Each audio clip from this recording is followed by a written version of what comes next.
Hello everybody, it's Michael from Replica Airguns. Today we're looking at a product from ANT, or Advanced Novelty Tech, and it's the ANT Fire. It is a CO2 HPA conversion kit.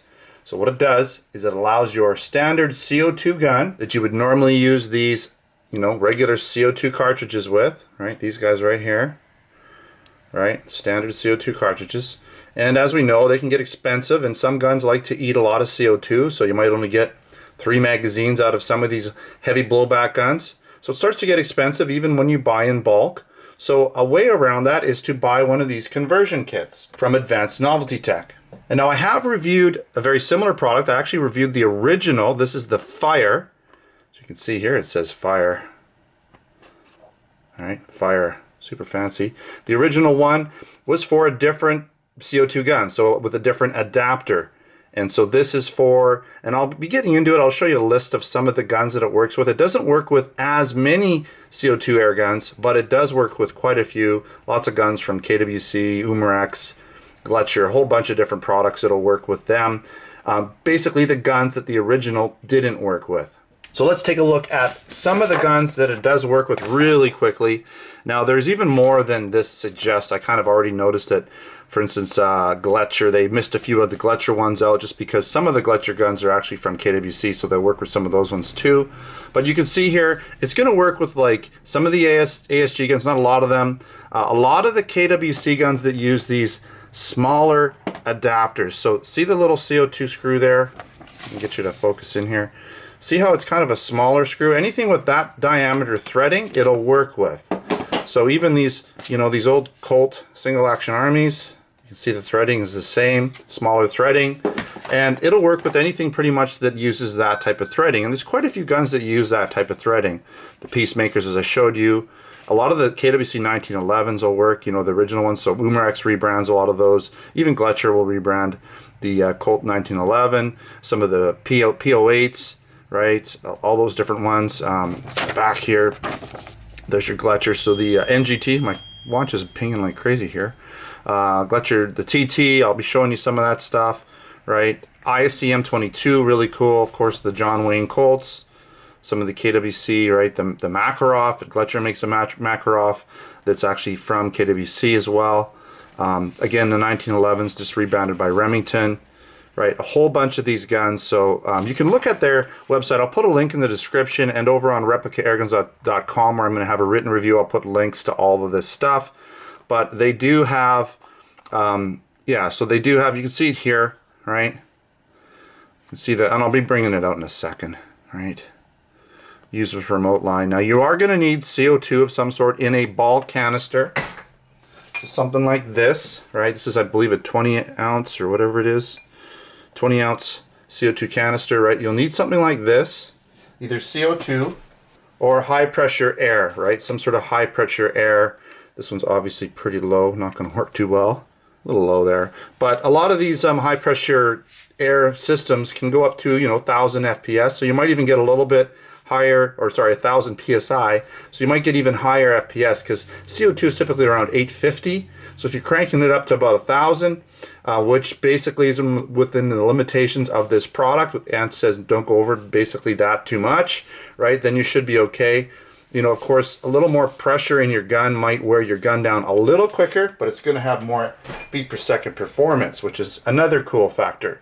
Now here is one of the CO2 lines that they sent me, and I sort of I would suggest you get this thinner type line, not the really coily type. So try to stay away from this. I mean, this is great if you want to kind of stretch it out and stuff, but it really kind of gets in the way, starts snagging on things. Not ideal, and it's heavier and bulkier. When you can just use this going up into your gun, it's a lot more discreet, right? It's not gonna, it's not gonna get in the way as much. And this one's from Ninja. So I'll show you here, right? This is the Ninja one. Right, nice. And it's, I believe, the micro, whatever it's called, what is it? It's called micro bore. That's what it's actually called. Very thin line. All right, let's take a look at this, and then I'm going to actually, I haven't really gone over, like, why would you want this? Let's do that now, actually, because, like, before I even get into this, you might not even be interested in this. Why would you want this?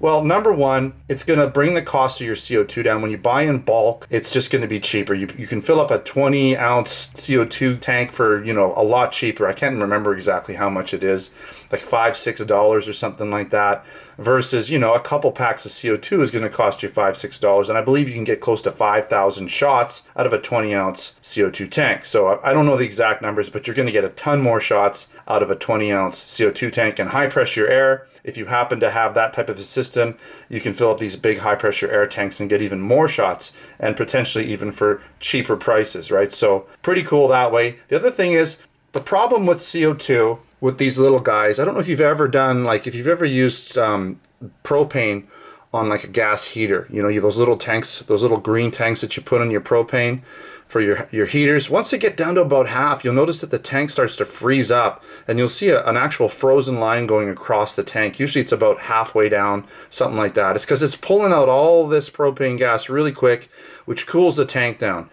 Propane and CO2 work much better when they're warm, right? And same with the gun. When the gun's warm, when the tank is warm too as well, it just performs that much better. So as soon as that tank gets really cold and frosty like that, you lose power really quick. So when you're rifling off a whole pile of shots with this little tiny guy here, it's going to cool down almost immediately, get super cold even within the first mag, and start to perform less capacity, right? It's just not going to perform as well. It's not going to be as consistent. You're not going to get as many powerful shots. You're not even going to get as many shots out of it when it's cold. So when you hook up a big 20-ounce tank, one of these guys, you know, a magazine coming out of this isn't even going to touch it, right? It's barely even going to affect how cold this tank gets, which just means the consistency of your shots is going to be that much better, especially if you're using like a full auto Uzi or something like that. And here is my Uzi mag, right? And I kind of modified the first original one to work with this, but they've got pictures on their website of their original working with an Uzi mag. Maybe they just did it a little differently. You can contact them, but I believe their original will work okay with some of these larger threaded, like for instance the Beretta 92s, the Tauruses from KWC, right? The Berettas, the Sig Sauers, like the X5s, all of those should work with the original, potentially with some modification, but you can't get them to work. All right, so those would be the main reasons why you'd probably want a product like this. So cost savings, right? More power, more consistency. The only downside, I guess, is that, you know, you've got this cable coming out of it, right? That's really the only downside, is you've got to pack a big tank around. But if you're just shooting on targets and stuff, especially if you have, like, again, something that uses a lot of CO2, full blowback guns, you know, full auto guns, it's definitely a win in that department for sure. Even for other guns, you know, that maybe don't use as much CO2, you're still going to save money over the long haul. All right, I want to show you just a couple quick guns that it will work with, and then I'm going to attach it too. So just quickly show you what it comes with, right? So this basically replaces your CO2. This goes in the gun, right? And it's basically just a pass-through. Just allows the CO2 to pass through it. Then you have these parts here, right? And this is the part that would thread through the normal thread, the normal screw that would be in there where you tighten the CO2. And then you have some gaskets on either, there's a couple gaskets here. You need to put a gasket that would be flush up with your CO2 cartridge, right? So I'll show you that really quickly. I'll show you it with one of the guns, and we'll just kind of give you a demo, and I'll show you some of the guns that it actually works with here on the table. This is definitely not all of them, but some of them. So again, the Colt 1911 series, these are the KWC original guns. Like Cybergun rebrands them, right? Umarex rebrands these. Gletcher, Swiss Arms, all kinds of guys out there are taking these guns. Remington rebranding them, but they're all the same. If it has a magazine like this with that type of threaded CO2 screw, then it's going to work, okay? Again, these Colt single action armies, they come in airsoft, pellet, BB versions. Again, if it has that threading on the bottom, it's going to work. Here's another gun. Hope I can get these to focus. Yeah, so you can see here this P08, right? All the P08s. This is another KWC gun, but again, a lot of other companies, Umarex, Gletcher, rebrands these as well. Okay, here's your NGT by Gletcher, and if we can get in here, it's hard to see, but this one's actually got CO2 in it, so I'm not going to pull it out, but this one actually has the same threading, and it'll work with the Gletcher NGT series, whether it's pellet or whether it's steel BB or airsoft. Again, we have another gun here, and this is the Webley, right? Mark 6, I believe. And it again has the same threading. And I'm actually going to show you with this one, but I'll do that later. But you can just pull this out real easy. I can unscrew it. If it doesn't have the actual tab on it, you can use usually an Allen key to do that. Okay, this is one that Gletcher forgot to mention, or sorry, that Ant forgot to mention. But this is another Gletcher product. This would have to come off or just stay like that, but you can use this gun here. And this is not on their list of guns, but this is the Gretch, right? So this one will work too. It comes in blowback and standard. The TT, the Gletcher TT, another gun that has the same threading, okay? This will work, comes in blowback.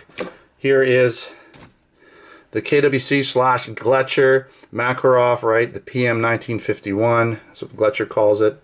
But KWC, same exact gun, okay? And it has the same threading. You can just replace the CO2 screw with the valve that comes from Ant. And also the ISSCM 22, right? Same threading. So this is a really nice gun. I love this gun. You know, this would be an awesome one to adapt, right? Just pull this out, put the new threading in, the new Ant system in, and you're good to go. All right, let's take a look. I'm going to just do this with my Webley here, just because it's already got this guy, right? I can just basically take it out really quick and easy. So you would essentially replace this, right? Take that out. So now I've taken that out. All right, my camera just doesn't want to focus for me up close like that, but there's the same threading. This screw is now out, right?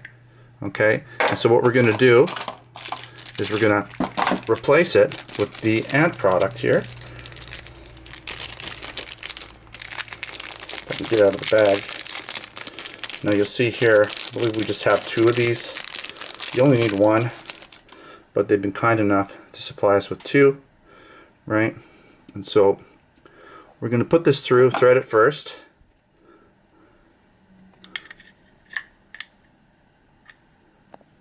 Huh. That's awesome. Alright, it looks like this is not a gun that it works with. I thought it was. My mistake. We'll put that back. As you can see, this is kind of maybe a little too small.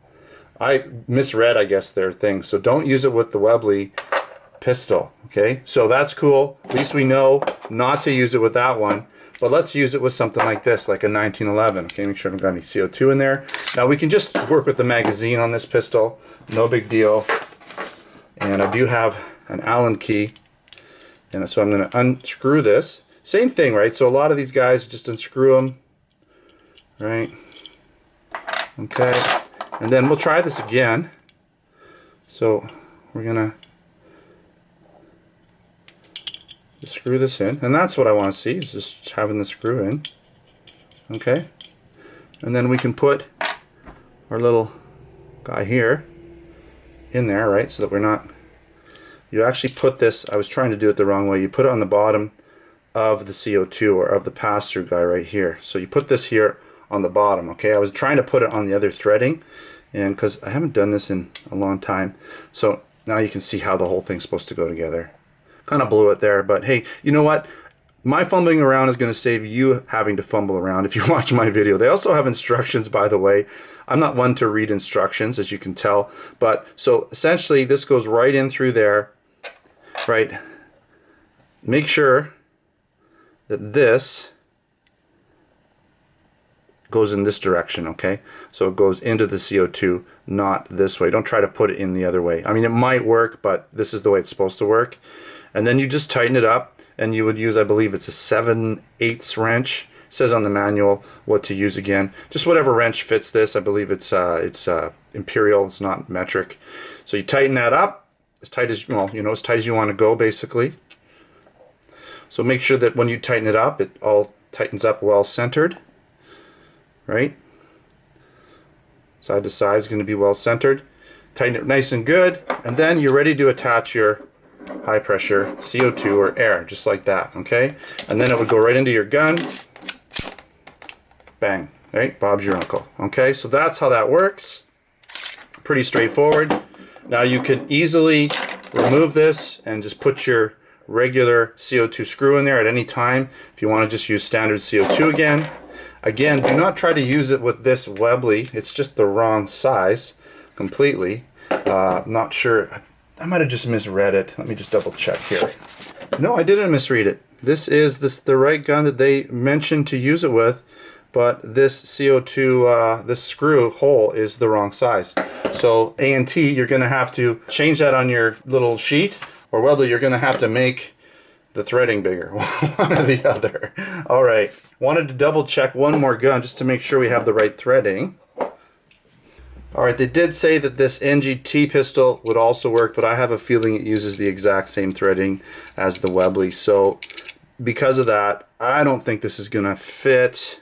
It looks like it's the same size as the Webley, right? Which it is. So I'll have to let A&T know that. Maybe they had a different product line come through, but this adapter is not gonna fit in here. It just doesn't fit.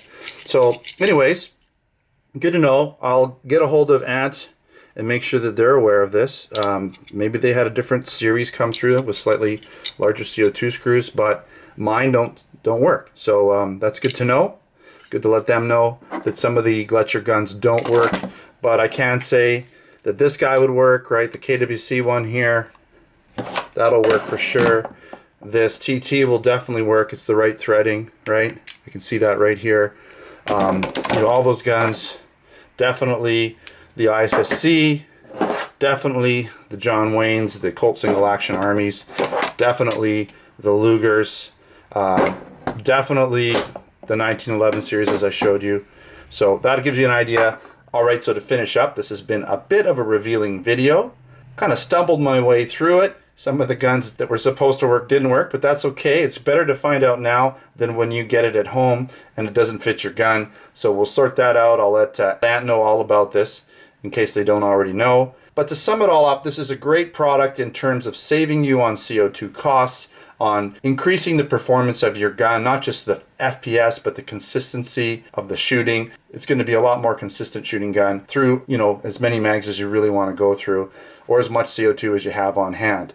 All right, thanks for watching another Replica Airguns video. Don't forget to subscribe. Check us out on Facebook and Twitter. Username is Replica Airguns.